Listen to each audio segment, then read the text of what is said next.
all of you investigators of the airfoil to this special edition of Hangar Talk, Aviation First. I'm very excited for today's episode because I get to sit down and have a conversation with our very own Director of Academic Advising at the College of Aviation, Sharon VanDyken. All right, well, welcome Sharon. Thanks for coming in and spending some time and talking to us a little bit about your experience. I think I know your story pretty well, a little bit of it, but as we sit here, and kind of share some of the things, love to hear a little bit more about what your background is, how did you get where you are right now? Okay, well, thanks for having me. I've actually been at Western now 42 years. I came here as a student, and kind of how I got here, probably not the wisest way to get here, but kind of background. I'm from Chicago. I went to a Chicago public school, took all honors and advanced placement classes. So for me, it was never even discussed. It was just considered a no-brainer, you're going to college. And having come from a family where nobody had gone to college, my dad took a couple college classes probably in the 50s, back when they taught things at Navy Pier in Chicago. I think University of Chicago or University of Illinois actually had their campus down on Navy Pier. So, I'd hear stories about that, but he only took a couple classes.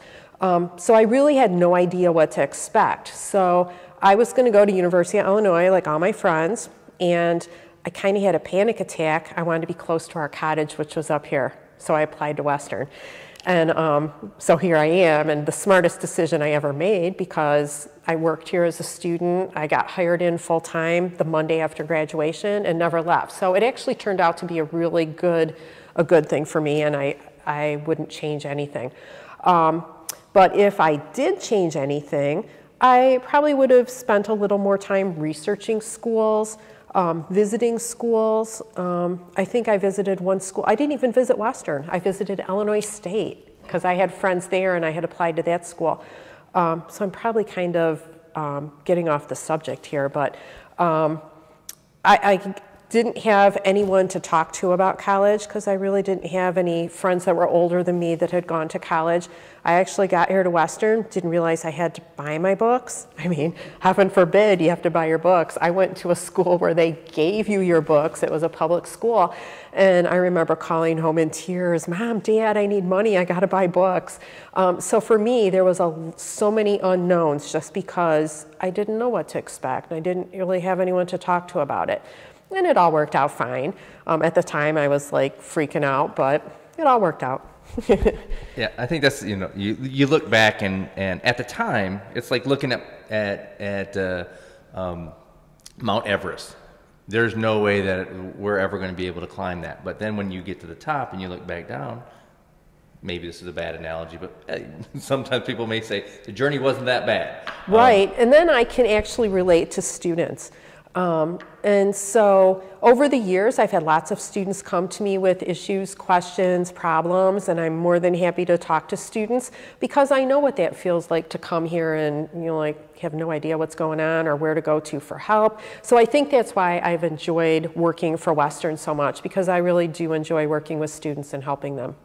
Yeah, and helping them break down barriers, because breaking down the barriers, because as much as we want to be accessible to people, it's a bureaucratic structure, and there are times that there can be obstacles in people's way, and if you don't know what the questions to ask, to how to overcome those obstacles, they can be feel like they're insurmountable. And even for like you and I that work here, there's so much we don't know about. So imagine, multiply that times like 100 for students. We've been here a long time, so we figured a lot of it out. But for students that have no clue, I guess if I had to offer any advice, it would be don't be afraid to ask people for help and take advantage of the staff within our college, because we're all really good resources in trying to help you navigate this thing we call college. Yeah, absolutely. So you obviously the focus on this, and before I get into that, you are our Director of Academic Advising. Mm-hmm. You've had a storied career in academic advising. I think you've been an advisor in just about Well, I've worked in 4 colleges, so I actually didn't start out to be an academic advisor. You know, back in the 80s, we had secretaries. We didn't have admin assistants. So I think I was an executive assistant or executive secretary, I think is what my title was when I started.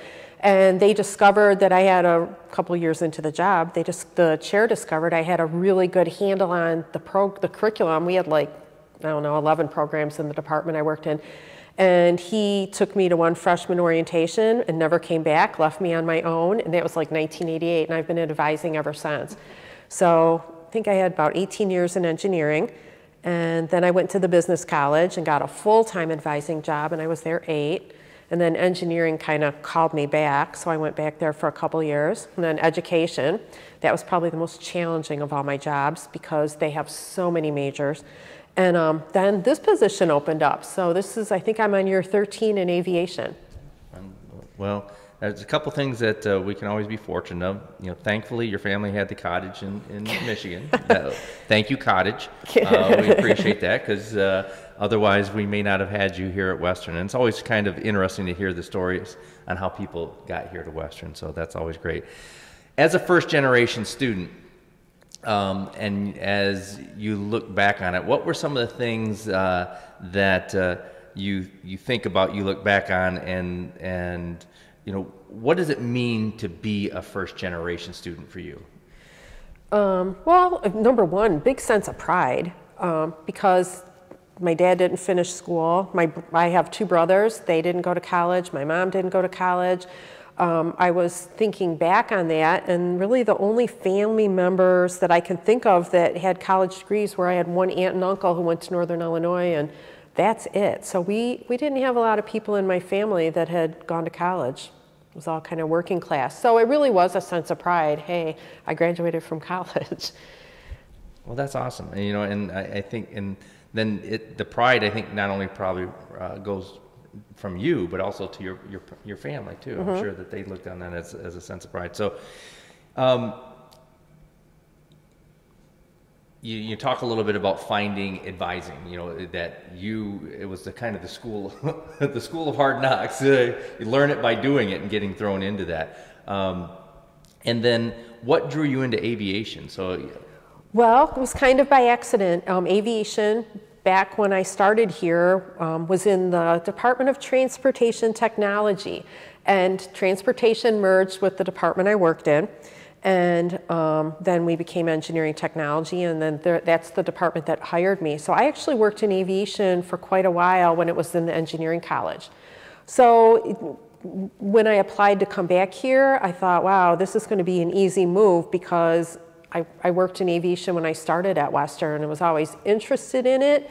And so it just was an easy move, an easy fit. Yeah, kind of a homecoming. Yes, it was, because there were still people here that I knew from when I started in the 80s and early 90s. Well, that's always fun. So if you could go back in time and you could meet 17-year-old, 18-year-old Sharon, what piece of advice would you give her before entering into the journey that oh, wow. I have lots of them. I think about what I talked to our new freshmen about at orientation, but if I could go back and talk to me coming out of high school, I would be like, well, I already mentioned, don't be afraid to ask for help, and find that 1 or 2 people that you can go to that you trust, that you know will steer you in the right direction.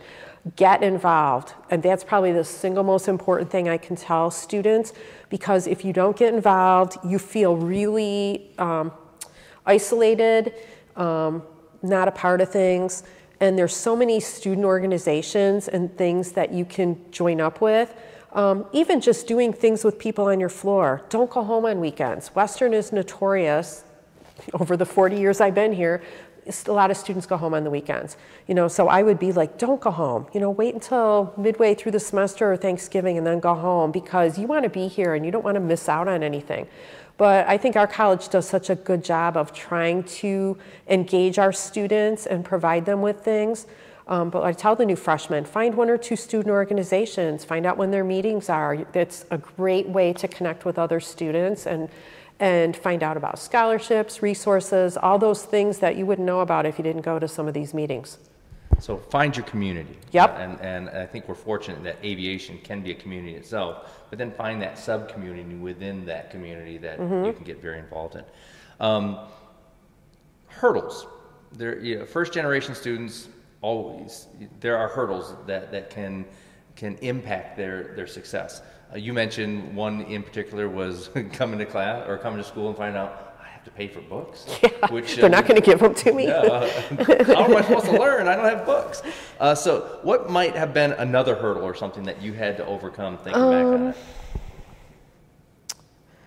I think the whole class registration. I mean, I was clueless. And all of a sudden other people on my floor in the residence hall were, back then you had to fill out like a punch card. And, I mean, I just had no clue what was going on.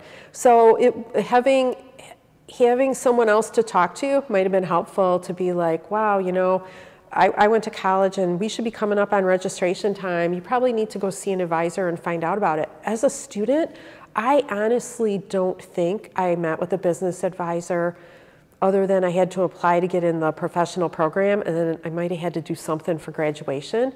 I think school would have been a lot easier had I been meeting with an advisor all along. So I think that's why when I started helping with freshman orientation, I liked it so much, because I felt like at orientation I had no clue what was going on, and I didn't want other people to feel that way. So I hope that I've made school easier for students, because really it's not meant to be anything hard. And so I hope I've explained it well to our students. But yeah, don't be afraid to ask for help, find your community, get involved. It's just going to make so much better experience for you. You're going to make lifelong friends that you're going to connect with out in the real world, and you know, 40 years later, they're probably still going to be your friends. So take advantage of that. This is like the best time of your life, so have fun. That's it, exactly. So then on the flip side of that, what's probably, if you look back on all of this, what's been your biggest point of pride, your biggest success point? For me? Yes. Wow. Gosh, there should be one. I think becoming a director of academic advising, I guess I never saw myself as a director. I was happy and content to be a full-time advisor. And then I was actually sought out to apply for this job. So I guess I would say that's a big source of pride, because that wasn't what I intended to do. Well, I think your skill sets were very well known, and you know, it's always good to be wanted. So yeah. But well, thank you very much for joining us, Sharon. Yes, you know, thank you. You know, I know how impactful you are on our students, and I hear it all the time through our students. And so, on behalf of them, you know, thank you for all that you do for them too. Well, thank you. But I appreciate you joining us and spending a little bit of time talking with us today. Thanks. Well, that's a wrap for this episode of Hangar Talk. I want to thank all of you for joining us, and also give a shout out to Sharon VanDyken for spending a little bit of time with us today, sharing her journey as a first-generation student. So until next time, as Ron Burgundy would say, stay classy, College of Aviation.